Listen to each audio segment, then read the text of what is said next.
Hello and welcome to this Tan Delta video.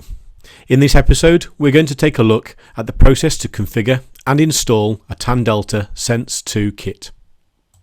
The sensor supplied with the kit will need configuring for use. You can find a separate video covering this on our support channel.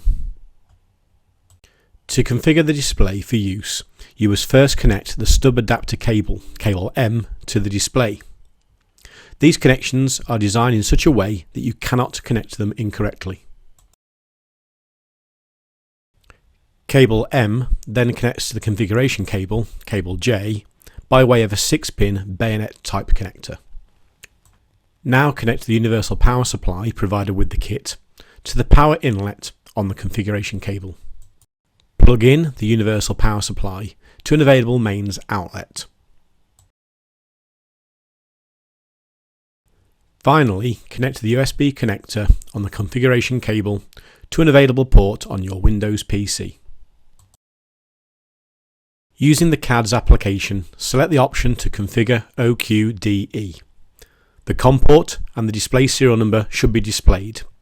Click on the next arrow to communicate with the display. On this screen, you'll set the application the kit is being used with. Selecting the Other option will allow you to customize warnings and alarm levels. See our other videos or contact Tan Delta for further guidance on these settings. For this video, we are going to use the default gear settings to set standard warnings and alarm levels for this application. Once you are happy with your selection, click the upload arrow to save these settings to the display. The display is now configured for use with your chosen application.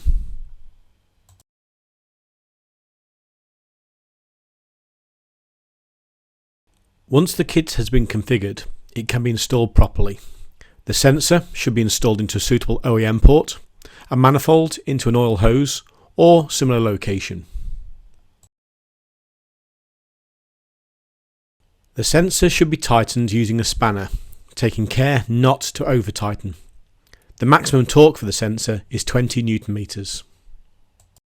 Once installed, connect the sensor to the display cable SD, and route the cable to the display, securing as necessary.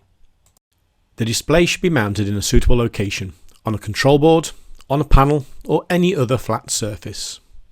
The sensor to display cable SD is then connected to the left hand socket under the display.